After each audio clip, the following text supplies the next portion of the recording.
안녕하세요. 저는 요양병원에서 홀로 요양을 하며 지내고 있는 70대 노인입니다. 무료한 일상에 심심하던 찰나 여기 계신 간호사분이 이런 채널이 있다는 걸 알려주셔서 매일같이 사연을 듣다가 저도 용기 내어 사연을 올려봅니다. 글솜씨가 워낙 서툴고 재주가 없어서 어떻게 이야기를 풀어야 할지 참으로 걱정이 되네요. 할머니의 이야기가 재미가 없을까봐 걱정이 되기도 하고요. 하지만 속 안에서부터 꽁꽁 숨겨왔던 저의 지난 이야기를 속 시원히 한번 털어보려고 이렇게 한자 한자 글을 써봅니다. 모쪼록 제 인생사 이야기 들어주시고 같이 공감도 해주시고 욕도 해주시고 하면 고마울 것 같습니다. 인생살이가 참 더덥다지만 이렇게 혼자나마 요양을 하고 있으니 마음 한구석이 시린 건 어쩔 수 없네요. 저도 처음부터 이리 외롭게 살진 않았습니다. 북적북적한 가족들과의 저녁 식사도 있었고 우리 아이 손잡고 꽃가옷을 사던 시절도 있었죠. 왜 홀로 요양원에서 지내는지 궁금하시려나요? 그럼 지금부터 이야기를 시작하겠습니다.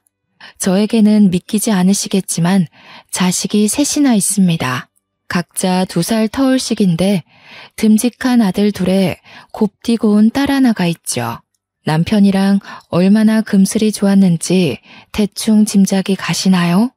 없는 살림에 무리해서 자식을 셋이나 놓고 살 정도로 남편과 저는 행복했습니다. 우리 배는 고라도 자식들은 항상 배가 빵빵하게 먹이면서 그렇게 살았습니다. 그래도 막내딸을 낳았을 때 우리 형편은 꽤 좋았습니다. 자식들 아프면 병원 바로 데리고 갈 수 있고 자식들이 뭘 필요로 하면 바로 사줄 수 있는 그 정도의 형편은 되었죠. 우리 첫째 아이가 10살이 되었을 때까지 우리 가족은 하루하루가 늘 행복했습니다. 동생들을 챙기는 첫째와 가운데서 개구진 모습으로 늘 장난을 치는 둘째, 그리고 애교가 넘쳐 흐르는 막내까지. 하루가 이렇게 짧은가 싶을 정도로 아이들만 보고 있으면 시간 가는 줄 몰랐습니다. 우리 가족의 사이는 정말 좋았죠.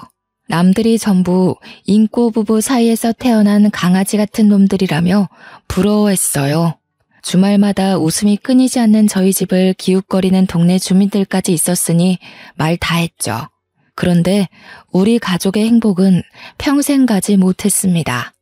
우리 첫째 아이가 10살을 맞은 그해 겨울 갑자기 남편이 심장마비로 세상을 떠나게 되어버렸죠. 아무런 예고 없이 찾아온 심장의 정지는 우리 가족들의 행복도 정지시키고 말았습니다. 아이들은 아빠의 부재를 실감하지 못했고 저는 남편의 몫까지 책임져야 하는 무거운 어깨를 가지게 되었습니다. 아빠가 멀리 일하러 간 것이라 생각하는 아이들은 밤마다 아빠와 통화를 하게 해달라며 저를 보채곤 했습니다. 그럴 때마다 아이들에게 눈에 힘을 주며 큰 소리를 내야 했던 제 심정을 다들 이해하실까요? 그때 왜 아빠를 찾는 아이들에게 좋은 말 한마디 못해주고 화를 내야만 했는지 저도 참 후회가 되네요. 하지만 그렇게 해야 아이들이 하루빨리 아빠를 잊고 제 마음을 이해해 줄 수 있을 거라 믿었습니다. 아이들 가슴에 아빠라는 존재를 꽁꽁 묻어버리게 하는 짓이라고는 생각하지 못했죠. 다행히도 심장마비로 죽었지만 보험금을 받을 수 있었고 그 보험금 몇 푼이 우리 아이들의 대학 등록금이라 생각하고 버텼습니다. 저는 첫째 아이가 10살이었지만 갓 30살을 넘긴 나이였기에 무슨 일이든 할 수 있을 거라 믿었습니다. 그때부터 저는 생계를 책임지기 위해 발빠르게 뛰어다녀야 했어요. 저에게도 안정이라는 게 필요했고 아이들에게도 현실에 적응할 수 있는 계기가 필요했기 때문이었습니다. 제가 일을 하고 바쁘게 살아야 우리 아이들도 저만큼 바쁘게 살 수 있을 거라고 생각했어요. 그 당시에 저는 세상에 혼자 남겨진 기분이었고 아이들이 은근히 짐덩어리처럼 느껴졌기 때문에 어떻게든 움직여야만 했습니다. 내가 자리를 잡아야 우리 아이들도 자리를 찾아갈 거라고 믿었던 탓이죠. 애들은 점점 크고 돈은 더 들어가니 어떻게 돈을 벌어야 하나 고민하던 찰나에 오랜 동네 친구가 저에게 땅을 사두라고 일러주더군요. 평택에 있는 땅인데 개발이 될 거라면서 저에게 미리 사둬야 싼값에 많은 이득을 볼 수 있을 거라고 했습니다. 저는 친구만 믿고 혹해서 땅을 사버렸습니다. 남편이 저와 아이들을 위해 남겨준 보험금을 탈탈 털어서 평택의 어느 땅이라 했는지 기억도 안 나는 임야를 사들였어요. 당시 평택 땅은 정말 값이 나가지 않았기에 보험금을 탈탈 털어 사면 꽤 많은 평수의 땅을 가질 수 있었습니다. 그때 땅을 직접 보고 샀어야 했는데 오랜 친구가 저의 뒤통수를 칠 거라는 생각은 하지도 못하고 땅을 구매했죠. 나중에서야 그래 나에게 땅이 있지 하는 마음에 찾아간 평택 땅은 정말 황무지였습니다. 아무것도 없는 넓은 대지. 그곳은 밭으로도 논으로도 쓸 수 없는 그냥 황무지 같은 넓은 땅뿐이었습니다. 상가를 지을래도 옆에 아무것도 없는 허허벌판에 건물 하나 있어 어디다 쓰겠습니까? 저는 허탈한 마음을 숨길 수가 없었습니다. 이게 어떤 돈으로 산 땅인데 이렇게 아무것도 없는 허허벌판이라니. 제 마음처럼 공허함만 가득할 뿐이었죠. 당장 생계를 꾸려야 할 돈을 털어 땅을 샀으니 제 수중에 돈이 얼마나 있었겠습니까? 남편과 함께 무리해서 구한 집을 팔 수도 없는 노릇이었기에 저는 바로 동네의 구직자리를 알아보았습니다. 저희 동네에는 큰 시장이 하나 있었는데 그곳에 상인들을 대상으로 하는 배달 전문 식당이 하나 있었어요. 그곳은 홀 테이블은 4개밖에 없고 전부 배달 장사를 하는 곳이었습니다. 저에게는 어쨌든 돈이 필요했고 조금이라도 더 월급을 주는 곳에서 일을 하고 싶었기 때문에 물불 가리지 않고 그 식당에 취직을 했습니다. 식당 사장님은 손이 빠른 저를 좋아하셨고 저는 목이 수그러드는 것도 잊은 채 머리에 백바늘이고 시장 곳곳을 배달했습니다. 시장에 나무를 파는 할머니도 건어물을 파는 아저씨도 모두 저를 안타깝게 생각하셨지만 좋았어요. 제가 불쌍해질수록 한 푼 더 쥐어주는 돈이 저를 행복하게 만들었거든요. 아이를 셋이나 키워야 하는 저는 아침 식당이 문 열 때부터 상인들이 문 닫는 시장 마감 시간까지 열심히 뛰어다녔습니다. 그런 저를 상인들이 참 예뻐해 주셨죠. 하지만 좋은 마음만 가지고 예뻐해 주시는 분들도 있는 한편 그렇지 않은 사람들도 있었습니다. 제가 정말 진절머리나게 생각하는 나무를 파는 할머니가 한 분 계셨습니다.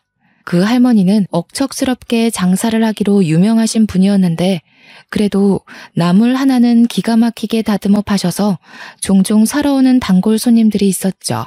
할머니는 주변 상인들에게도 꽤 미움을 받는 분이셨습니다.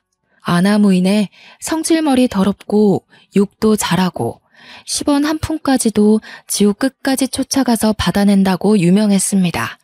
하지만 식당 주인이 음식 주문을 거절할 리 있겠습니까? 주인 부부는 저를 예뻐하셨지만 주문을 거절하시는 분들은 아니었죠. 그 할머니 역시 저에게 바라는 게 있어 매번 주문을 하고 저를 기다리셨습니다. 저는 할머니의 나물가게 배달 가는 일에 세상에서 제일 힘들고 지치는 일이었죠. 그 이유는 바로 할머니에게는 지체장애가 있는 아들이 하나 있었는데 무려 저보다 16살이나 많은 사람이었습니다. 그 지체장애 아들은 할머니가 홀로 키우고 있었기 때문에 늘 나물가게 한 구석에 앉아서 혼자 장난을 치며 놀고 있었죠. 집에 두고 다닐 수가 없어 나물가게에 데리고 다닌다며 저한테 쓱 들이미시는데 제가 얼마나 놀랐는지 몰라요. 자네 애가 셋이나 딸린 과부라며? 우리 아들이 정신이 좀 어려서 그렇지 아주 듬직한 놈이야. 지 마누라 생기면 아주 마누라만 졸졸 쫓아다닐 놈이라고. 등치만 컸지 정신이 딱 자네 아이들하고 비슷할 것 같은데 애 하나 더 키워보는 셈치고 우리 아들이랑 살아보는 게 어때? 내가 나물 팔아서 건물도 올린 거 알지?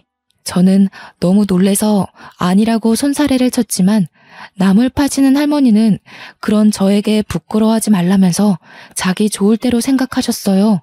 아무리 제가 애가 셋이 딸린 과부라도 그렇지 어떻게 지체장애가 있는 아들까지 돌보라며 데려가라는 말을 할 수 있겠습니까? 저는 저를 무시한 것뿐만 아니라 본인 아들을 짐덩이로 생각하는 할머니를 피해 다닐 수밖에 없었습니다. 그런데 문득 제 가슴에 그런 비수가 꽂히더군요. 제가 저의 아이들을 짐덩이로 생각했었다는 그런 비수요. 저에게 꾸준히 나물할머니는 재혼 이야기를 꺼내셨고 결국 저는 남편이 아직도 그립고 아이들이 있어서 생각 없다고 딱 잘라 이야기했습니다. 하지만 할머니는 그 이야기조차 못 들은 척 하시면서 저에게 계속해서 아들을 들이미셨습니다. 아들은 저를 자꾸 마주치니 어느 날부턴가 제가 배달을 가면 제 옆에서 서성이기도 하고 힘으로 저를 잡아당기기도 했습니다. 그럴 때마다 저는 정말 무섭기도 하고 소름이 끼치기도 해서 도망가고 싶어 죽을 지경이었습니다. 할머니는 밥값을 자꾸 미적이며 지불했습니다. 조금이라도 아들과 대화를 해보라는 이유에서였죠. 제가 계속해서 싫다, 부담스럽다, 저한테 이러지 마시라고 대꾸를 했지만 할머니는 콧방귀만 끼셨습니다. 저에게 돈이 없어서 식당 배달 일을 하는 주제에 눈이 너무 높아서 큰일이라는 겁니다. 결국 저는 식당 주인에게 이야기를 했지만 돌아오는 대답은 뭐 뻔했죠. 주문이 들어왔는데 거절을 할 수가 없다는 그런 이야기요. 저는 그 뒤로 더욱 단단히 정신을 차리고 배달을 다녔습니다. 혹여라도 할머니의 아들이 저에게 힘으로 무섭게 군다면 중요 부위라도 발로 차고 눈이라도 찔러서 도망쳐야겠다는 생각만 했죠. 그러던 어느 날 할머니가 저에게 이야기하시더군요. 작작 좀 튕기고 우리 아들 이제 좀 받아줄 때가 되지 않았나? 애가 셋이나 딸린 과부 주제에 뭘 자꾸 도망가고 앉았어? 어디 가도 이런 혼처 구하기 힘들어. 내가 자네 이름으로 건물 올려준다니까. 주위 이야기를 들어보니 할머니도 아들 치료비로 돈이 많이 나가는 상태라 건물 같은 건 올리지도 못했다고 하더군요. 저를 속이며 어떻게든 저를 아들과 엮으려는 심산이었던 거죠. 제가 건물을 준다고 하면 냉큼 혼인신고라도 할 줄 알았는지 쉼없이 들먹이는데 제가 넘어가질 않으니 조바심이 난 눈치였습니다. 그러면서 저에게 우리 아들한테 웃어주는 바람에 아들이 저를 색시로 생각하고 있다는 미친 소리까지 내뱉더라고요. 저는 할머니한테 도대체 저한테 왜 이러시는 거냐고, 저는 죽어도 싫다고 하지 않았냐고 음흉하게 저를 보는 것도 너무 소름 끼친다고 했습니다. 제가 큰 소리를 내면서 거절하자 지체장애가 있는 아들은 힘껏 수그러들고 할머니는 씩씩거리면서 저한테 소쿠리를 던지시려고 했어요. 그때 옆 가게에 있던 건어물 가게 사장님께서 할머니한테 소리를 질러주셨습니다. 할매, 노망 났어? 왜 자꾸 싫다는 사람한테 저 등신을 들이밀어? 할매나 평생 저 등신 수발 들면서 살아. 애꿎은 사람한테 자꾸 떠넘기려고 하지 말고. 나물 할머니는 말 다 했냐며 건어물 가게 사장님과 싸우려고 하셨습니다. 저를 은근히 흘겨보시면서 애 셋이나 딸린 거 받아주겠다는데 모조리 고기 한 척 튕기고 앉아있냐고 하시더군요. 건어물 가게 사장님은 저에게 욕받다며 그냥 무시하고 가라고 저한테 최대한 배달을 오지 말라고 했습니다. 그게 제 마음대로 되는 건 아니지만 알겠다고 하고 떠났죠. 한 3일 정도 정말 주문을 하지 않던 나물할머니가 갑자기 주문을 하셨더라고요. 사장님은 저에게 무척이나 미안해 하셨지만 그래도 일이니 어쩌겠어요. 평소에도 제가 나타나면 어떻게든 저를 끌고 가려고 했던 할머니와 은근히 제 옆을 빙빙 도는 아들 때문에 걱정이 됐지만 그래도 용기 내서 갔습니다. 세상에 더러운 일이 얼마나 많은데 그깟 결혼 좀 들이댔다고 내가 배달을 피해서야 되겠나 하는 마음이었죠.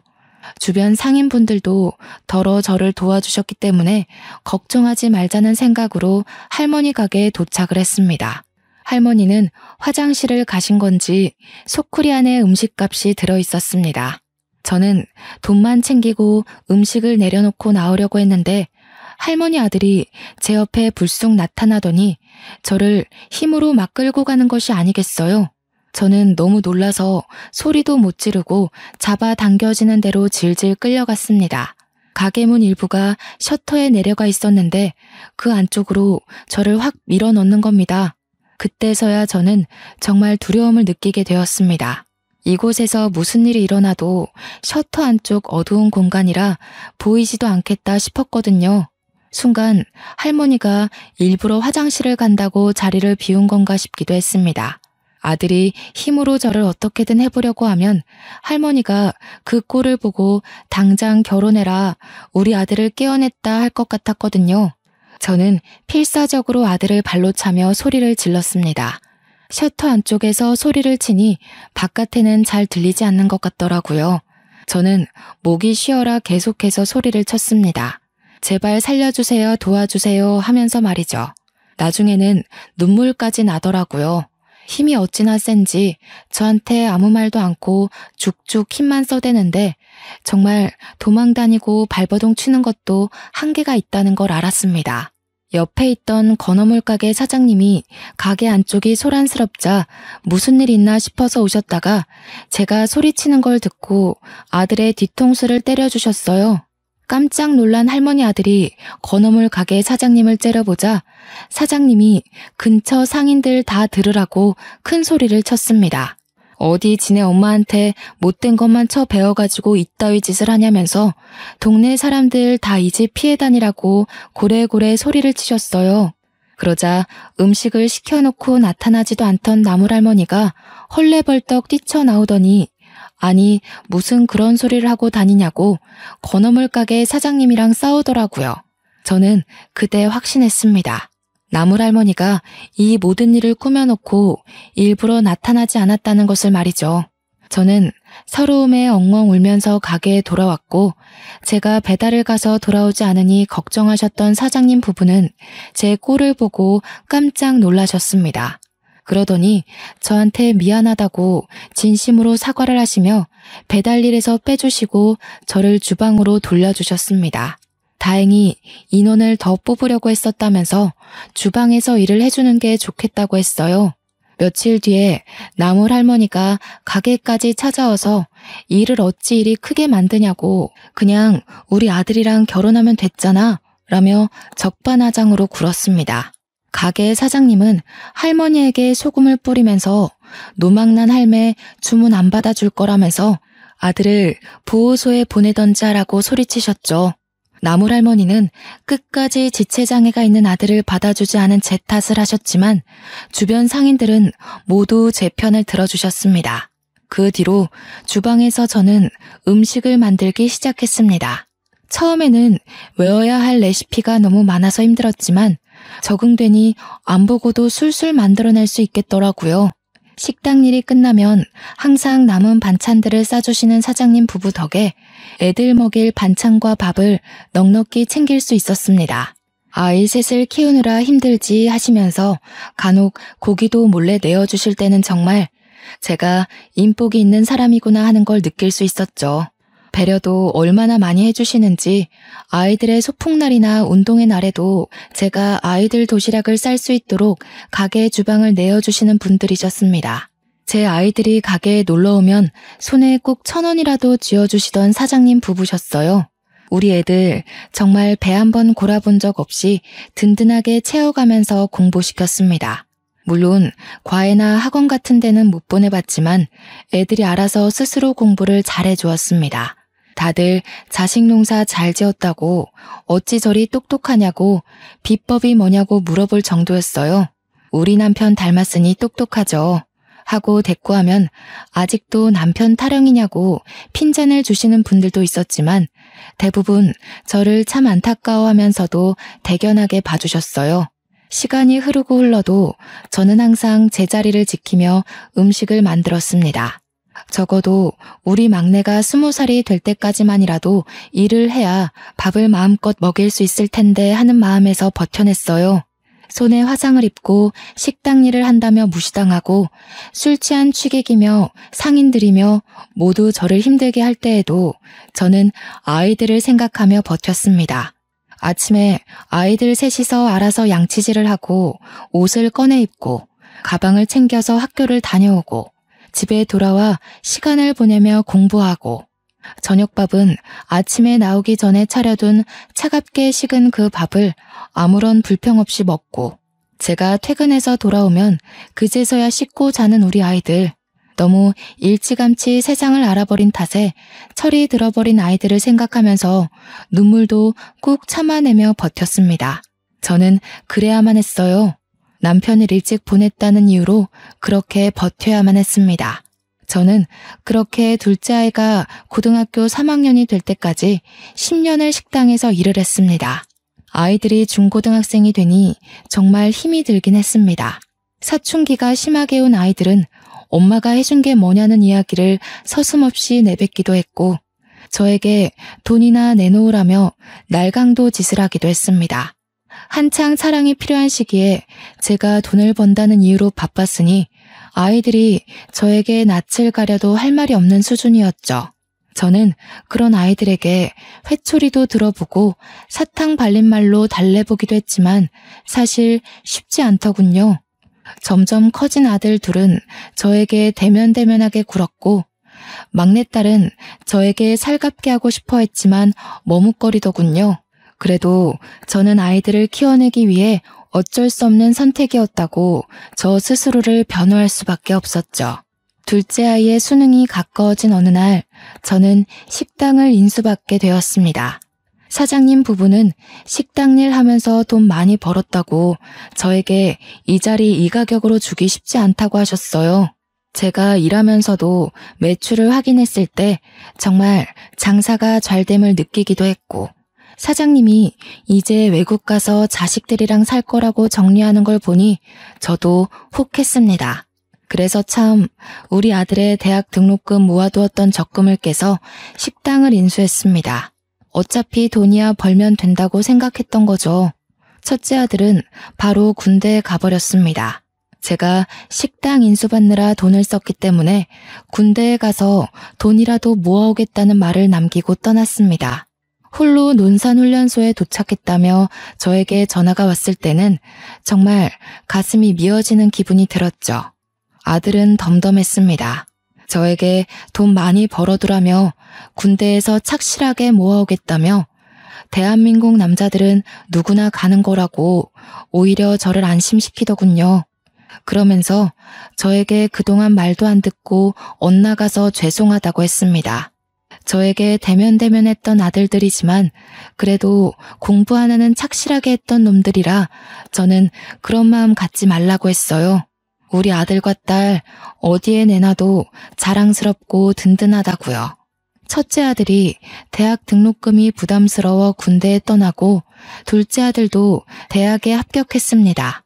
둘째 아들이 군대에 갈 땐 첫째 아들이 제대를 했고 막내딸도 대학에 들어가게 되었죠.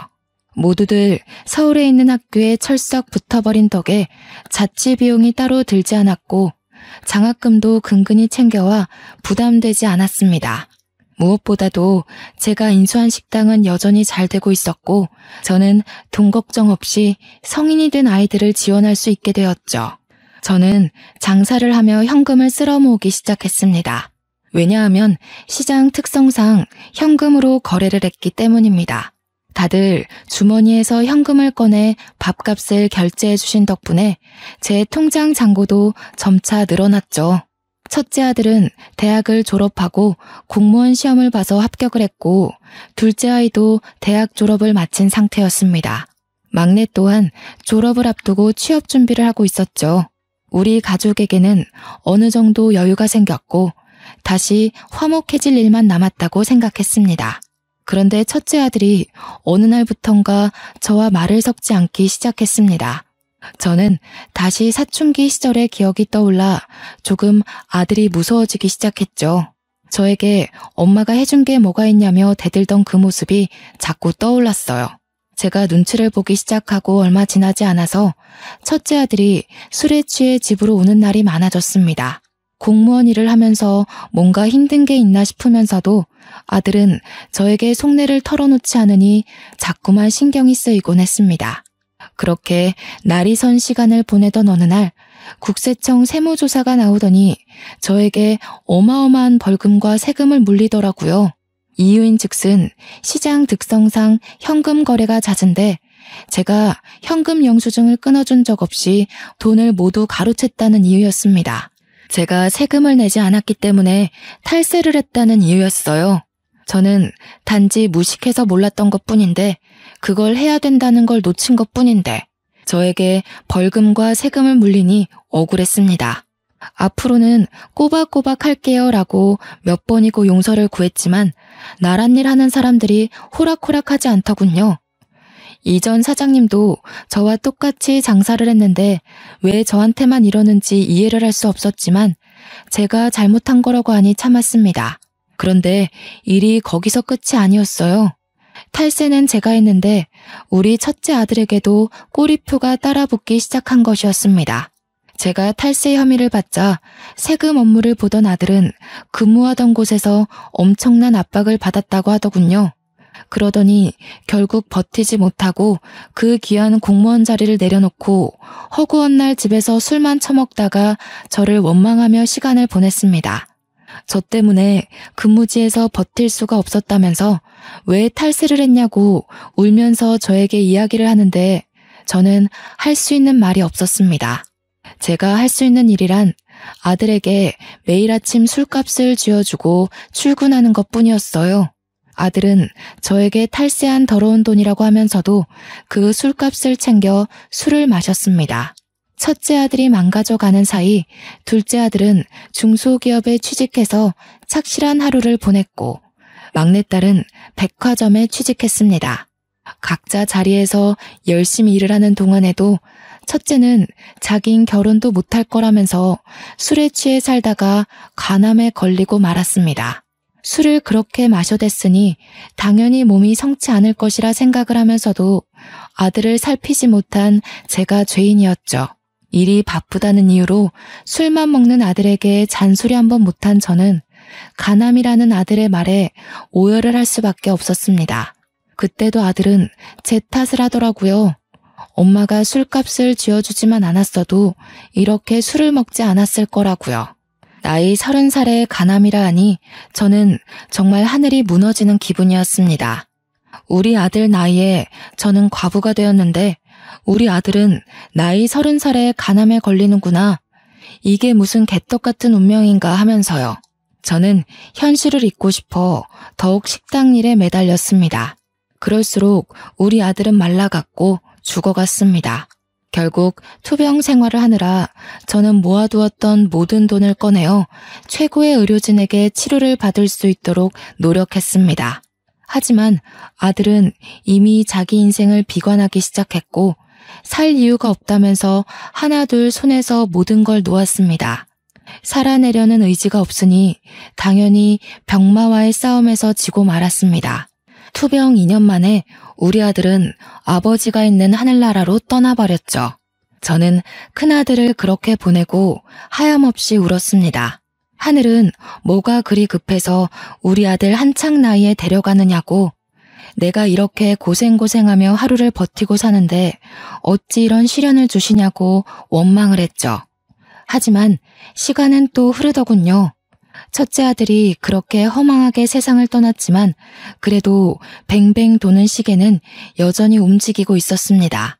둘째 아들과 막내딸도 나이가 차니 결혼을 하겠다고 했습니다. 저는 첫째 아들이 죽은 것이 마음속 깊이 상처로 남았지만 며느리도 생기고 사이도 생기니 다시 일어날 수 있었습니다. 새 출발을 한다는 마음으로 살아보기로 결심했죠. 손주들 많이 낳고 북적북적하게 잘 살아다오 하는 말로 두 아이를 시집장가 보냈습니다. 제 말이 씨가 됐는지 막내딸내는 아들 하나 딸 하나 낳고 잘 살고 있었는데 아들네 집에서는 도통 아이 소식이 없었습니다. 저는 시어머니가 시집살이 시킨다는 소리를 듣지 않기 위해서 며느리에게 단 한 번도 아이로 스트레스를 주지 않았습니다. 아이를 낳지 않고 살아가는 사람들도 있다고 하니 그냥 그런가 보다 하고 넘어갔어요. 물론 아들을 똑 닮은 손주를 보고 싶은 마음이 있었음에도 제가 잔소리를 하는 순간 시가에서 귀찮게 한다는 이야기를 들을까봐 꾹 참았어요. 하지만 궁금한 건 어쩔 수 없어 은근히 며느리에게 한번 물어보니 며느리가 제게 성질을 팍 내더라고요. 우리 아들이 불임이었던 것이었어요. 씨가 없는 수박이라고 그러더군요. 아이를 가질 수 없는 몸이라고 병원에 가서 검사까지 했다고 하는데 저는 정말 믿을 수가 없었습니다. 우리 아들이 불임이라는 소리는 정말 첫째 아들이 간암이라고 선고를 받았을 때랑 비슷한 충격을 저에게 주었습니다. 어찌하여 시간이 흐를수록 저에게 이런 시련만 닥쳐오는지 믿을 수가 없었습니다. 며느리는 저에게 아들이 불임이라 요즘 관계가 소원하다고 하더군요. 제가 하는 모든 게 다 간섭 같고 귀찮다고 했어요. 저는 그런 며느리에게 아무 말도 해줄 수가 없었습니다. 우리 아들이 불임인데 제가 뭐라 위로를 덧붙이겠나요? 며느리에게 바깥에서 아이를 낳아오라고 할 수도 없는 처지 아니겠습니까? 저는 모든 걸 감내하며 버텨야 된다고 생각했습니다. 시간이 지날수록 통장 잔고는 불어나지만 외로워지는 건 어쩔 수가 없었습니다. 그런데 이 불임인 아들놈이 아주 미친 짓을 하고 다녔더라고요. 며느리랑 관계가 소원해지니 다른 곳으로 눈을 돌렸던 것이죠. 바람을 피고 다니다가 며느리에게 딱 걸리고 말았던 것입니다. 지 말로는 씨 없는 수박이라 바람을 펴도 들킬 일 없을 거라고 생각했다며 변명을 하는데 정말 이게 제가 알던 아들이 맞나 싶었습니다. 어떻게 그런 이유로 바람을 필 수가 있습니까? 며느리는 아이도 못 가지는 걸 받아들이면서 살고 있었는데 며느리가 몇 개월을 단단히 벼르고 있었는지 증거 자료까지 아주 빼도 박도 못하게 준비를 했더군요. 결국 아들은 집에서 쫓겨나고 저희 집으로 오게 되었습니다. 바보 천치 같은 놈을 저는 어쩔 수 없이 받아줄 수밖에 없었죠. 아들이 저희 집으로 오고 며칠 지나지 않아 소장이 날라왔습니다. 이혼 소송에 위자료까지 싹 물어주고 재산 분할까지 해주고 나니 아들은 빈털터리가 되었습니다. 그 와중에 며느리는 아들과 바람핀 여자에게 상간녀 소송까지 걸었더군요. 어느 날 모르는 여자가 집에 찾아와 저에게 상간녀 소송에 걸렸다고 해서 알았습니다. 저도 당신 아들이 유부남인지 모르고 속아서 만났던 거예요. 제가 왜 상간녀 소송에 걸려야 하는지, 이 돈을 물어내야 하는지도 모르겠거든요. 저도 사기당한 거니까 당신 아들이 돈 물어내게 하라고요. 그러면서 저에게 소송에서 졌다고 돈을 물어내라는 판결문을 확 던지는데 눈이 돌아버릴 것 같았습니다. 어디 유부남이 총각 행세를 하고 여자를 꼬시고 다닌단 말입니까? 저는 아들이 정말 미친놈처럼 보였습니다. 아들은 결국 상간녀에게 돈까지 쥐어주고 말았죠. 덕분에 빈털터리가 되었습니다. 저는 이 꼴이 어딘가 익숙했습니다. 우리 첫째 아들 생각이 나더라고요. 그래서 둘째에게 이야기했습니다. 절대 술은 먹지 말라고. 너네 형 생각해서 술은 먹지 말라고 했습니다. 하지만 그게 쉬운 일은 아니었습니다. 아들과 며느리는 같은 회사에서 만나 연애를 하고 결혼을 했던 터라 아직도 같은 회사에 다니고 있었거든요. 미리 준비했던 며느리는 남편이 불륜을 저질렀다는 사실을 회사에 이야기했고 결국 아들은 회사에서도 쫓겨나고 말았습니다. 모든 걸 다 잃어버린 아들은 망연자실할 수밖에 없었죠. 퇴사 명령을 받고 퇴직금 몇 푼 챙겨 나온 아들은 집 밖으로 나오길 거부했습니다. 저는 아들에게 식당 일이라도 도우며 살라고 했지만 아들은 들은 척도 하지 않았습니다. 저에게도 그리 힘들었던 시절이 있었기에 아들 스스로 알을 깨고 나오기를 기다려주기로 마음을 먹었죠. 딸은 그때까지도 백화점에서 여전히 일을 하고 있었는데 애를 둘이나 낳고 워킹맘으로 사는 게 쉬운 일이 아니라며 고민을 하고 있었습니다. 큰아들이 죽은 지 1년도 지나지 않아 둘째까지 사고를 친 마당에 막내딸이 저에게 돈을 빌려달라고 하더군요. 저는 이미 탈세 때문에 세금을 나눠서 내고 있었던 중이라 큰 돈을 내어줄 만한 상황이 되지 않았습니다. 그래서 딸에게 솔직하게 이야기해라. 얼마가 필요하고 어떤 일 때문에 그러냐고 물어봤습니다. 딸은 우물쭈물하면서 저에게 실토했죠. 사실은 남편 몰래 빚이 좀 있어서 그래요. 돈 좀 빌려주세요. 아니, 사위 몰래 빚을 질 일이 뭐가 있어. 사위가 돈을 안 벌어다 주는 것도 아니고 애들 키우면서 빠듯한 것도 아니지 않니? 엄마, 그냥 돈 좀 빌려주면 안 돼요? 엄마 현금 쓸어 담는다고 소문났던데 그거 세금도 나눠서 내는 거잖아. 나 진짜 급하단 말이야. 뭐 때문인지 정확하게 모르는데 내가 다짜고짜 빌려줄 순 없다. 백화점에서 일하면서 명품을 얼마나 많이 보는지 알아요? 다들 하나씩 백 하나 들고 있는데 나만 없더라. 그게 너무 초라해서 몇 개 샀어. 근데 돈이 없어서 대출받아서 샀어. 됐어? 딸이 하는 말은 정말 충격적이었죠. 사치에 눈이 멀어서 대출을 받아서 명품백을 샀다는 것이었어요. 그것도 몇 개씩이나요. 저는 그게 변명인 걸 알았지만 잔소리할 경황이 없었습니다. 남들과 비교해대며 그들은 하나씩 있는데 나만 없어서 샀다는 말 자체가 너무 어이가 없고 믿기 힘들었습니다. 그들은 그들의 형편대로 맞춰서 사는 것이고 너는 너대로 살아야지 라고 말하고 싶었지만 딸아이는 이미 잔뜩 흥분해 있는 상태였어요. 그러면서 저에게 딱 5천만 원만 빌려달라고 하는 겁니다. 내가 5천만 원이 어디 있니? 네가 산 명품들 팔아서 갚으면 되겠구나. 그러니까 저한테 가방을 어찌 파냐며 팔아도 그값 안 나온다고 팔아봐야 반값이라고 저한테 울면서 읍소를 하는 겁니다. 5천만 원만 빌려주면 아무 일 없었다는 듯 살 수 있다고 하면서 제발 한 번만 도와달라고요. 그러자 옆에 있던 아들이 셀쭉 입을 내밀면서 막내한테 5천만 원 주면 자기한테도 줘야 하는 거 아니냐고 말을 덧붙이더군요. 저는 화들짝 놀라 아들을 쳐다보았습니다. 그러자 저한테 막내만 5천만 원 주면 자기는 소송을 걸겠다고 큰 소리를 치는 게 아니겠어요. 그러더니 둘이 싸우기 시작하더군요. 제가 늙으면 누가 모실 것 같냐고 하면서 서로 돈 내놔라 하면서 싸우는데 그때 제 나이가 60을 넘겼을 때입니다. 둘째 아들이야 제가 데리고 산다 치지만 막내딸은 자식도 둘씩이나 있고 아직 유치원 다니는 애들이니까 마음에 걸려서 둘째 아들 몰래 딸에게만 돈을 빌려주었습니다. 그런데 아들이 제 통장을 우연히 확인했고 이체 내역을 보더니 유산 상속한 거냐고 노발대발 저에게 화를 내면서 난리를 치더군요. 자기한테도 5천만 원을 줘야 공평하다는 이야기였습니다. 저는 이미 딸을 도와준 것도 모든 걸 다 털어져 준 것이었는데 그러더니 아들이 저에게 그 식당 이제 장사 안 되지 않냐고 벌써 몇십 년이나 된 곳인데 리모델링 하나 안 해서 낡아 빠지지 않았냐고 하더군요.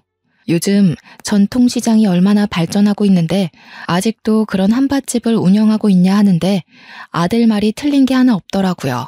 시장도 현대화됐고 젊은 애들도 많이 오는데 저는 사장님에게 물려받은 그 모습과 다를 게 전혀 없는 모습으로 장사를 하고 있었습니다. 아들은 제가 흔들리자 저에게 가게를 팔아버리라고 종용했습니다. 그러더니 판돈으로 자기 사업을 할 수 있게 도와달라고 하더군요.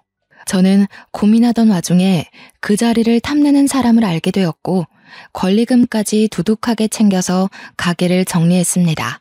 가게를 정리하는 시원섭섭한 마음이 드는데 속도 모르는 아들놈은 좋다고 잘 팔았다고 돈 잘 챙겼냐고 하더군요. 아들이 저에게 사업자금을 빌려달라 계속 이야기를 해댔고 저는 귀가 아파 결국 5천만 원을 빌려주기로 했습니다. 근데 저한테 무슨 서류에 사인을 해달라고 하더군요. 그래서 이게 무슨 서류냐 하니 제가 아들에게 돈을 빌려주었다는 각서 같은 거라고 했습니다. 차용증 같은 거라고 걱정 말고 사인을 좀 해달라고 하길래 딸과 다르게 아들은 정말 갚을 생각인가 싶어서 사인을 해주었습니다. 그렇게 아들은 사업을 시작했고 엄청나게 바쁘게 지냈습니다. 그렇게 또 시간이 흐르고 평온한 노후를 보내던 어느 날 집에 갑자기 사람들이 쳐들어오더니 내 남편과 함께 마련한 집에 빨간 딱지를 붙이더라고요. 알고 보니 아들이 저에게 사인하라 했던 그 서류가 차용증이 아닌 보증 서류였던 거였죠. 미친놈이 사업보증으로 절 세우고 돈 다 해먹고 잠수를 타버린 겁니다. 제 연락도 받지 않고 말이죠. 집은 결국 경매로 넘어가고 오갈 곳이 없어져서 저는 딸네 집으로 향했습니다. 딸 집 앞에서 벨을 누르니 저한테 여긴 왜 왔냐고 묻는데 가슴이 철렁하더라고요. 갈 데가 없어서 왔다고? 오빠한테 보증을 서줬다고? 근데 왜 나를 찾아와, 엄마? 돈은 오빠한테 해주고 빚 남으니까 나한테 온 거야, 지금? 무슨 소리를 하는 게야. 내가 너한테도 5천만 원 해줬잖아. 장모님, 아내한테 5천을 해주셨다고요? 그런 말 없었는데? 야, 그 돈 다 어디 갔어? 나는 왜 몰라? 아니, 엄마, 그걸 여기서 말하면 어떡해? 그러면서 둘이 싸워대는데 정말 답도 없었습니다. 둘이 실컷 싸우더니 사위가 저한테 모실 수 없으니까 나가세요 하고 저를 쫓아내더군요. 딸도 문을 쾅 닫아버리는데 이게 무슨 일인가 싶고 결국 저는 오갈 데가 없어서 동네 경로원 같은 데서 잠이 들었습니다. 다음날 아침에 일찍부터 온 주민센터 직원이 저에게 여기서 뭐 하시냐고 하길래 부끄러워 도망치려 했습니다. 그러자 저에게 갈 데가 없으시냐면서 노인 쉼터라는 곳을 소개시켜 주었습니다. 저처럼 자식들에게 버림받고 오갈 데가 없는 할머니들이 지내는 곳이었어요. 그곳에서 저는 6개월을 지냈습니다. 하지만 자식들에게는 연락 한 통 오지 않았습니다. 모든 걸 포기하고 살던 그때 TV 뉴스에 평택에 신도시가 들어온다고 뜨는 게 아니겠습니까?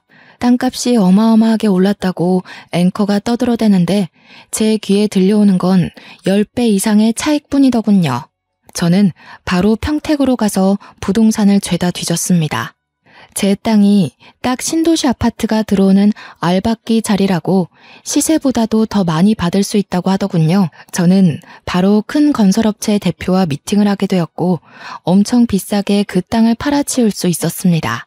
돈이 생긴 저는 바로 제 이름으로 되어 있는 빚을 갚고 남편과 함께 살았던 그 집을 찾아올 수 있었습니다. 그래도 수중에 10억 이상이 남더라고요. 제가 빚을 갚은 걸 어찌 알았는지 그제서야 아들이 저에게 연락이 오더니 돈 좀 달라고 하길래 저는 누구시냐고 했습니다. 저는 아들 없다고 하니 저에게 거품을 물고 달려드는데 바로 경찰에 신고를 해버렸어요. 노인을 괴롭힌다고 신고를 하고 났는데 주민센터 직원이 제가 몇 개월을 쉼터에서 버틴 것까지 증언을 해주어서 경찰은 제 편을 들어주었습니다. 보호자로 딸을 불러주었는데 딸이 무슨 일이냐고 귀찮다고 소리치는 와중에 아들이 딸한테 우리 엄마 돈 생겼다고 말했는지 갑자기 돌변을 하더군요. 엄마 돈 생겼어? 와, 엄마, 이제 내가 엄마 모시고 살게. 그동안 내가 좀 철이 없었지? 엄마는 다 이해해줄 수 있잖아. 저는 소름 돋아서 그간 있었던 모든 일을 경찰에게 이야기하고 접근 금지 요청을 했습니다. 덕분에 한 달 동안 접근 금지 처리를 받게 되고 주민센터 직원의 도움을 받아 그 한 달 동안 모든 걸 정리했습니다. 저는 요양원에서 죽을 때까지 지낼 돈을 빼고 전부 노인 쉼터에 기부를 했습니다. 저처럼 소외받는 노인들을 위해 써주십사 부탁을 드렸죠. 그게 주간지 기사에 실리자마자 아들, 딸 둘 다 눈이 돌아서 저한테 연락이 오더라고요. 저는 바로 휴대폰 번호도 바꾸어버리고 제 주소를 열람할 수 없도록 금지 신청까지 모조리 다 해치웠습니다. 그래서 저는 지금 연고도 없는 동네로 내려와 요양원에서 지내면서 요양보호사들이랑 수다도 떨고 만들기도 하고 퍼즐도 하며 그렇게 시간을 보내고 있습니다. 자식 새끼들 열심히 키워봐야 소용없더라고요. 물보다 피가 진하다고 하지만 저는 지금 제 옆을 지켜주는 요양보호사들과 간호사, 그리고 간간히 찾아오는 주민센터 직원이 훨씬 가족 같고 편합니다. 끊어내야 할 땐 빠르게 끊어내는 게 정답인 것 같습니다. 날이 추워지는 마당에 모쪼록 감기 조심하시고 평온한 나날 보내시길 바랍니다. 감사합니다.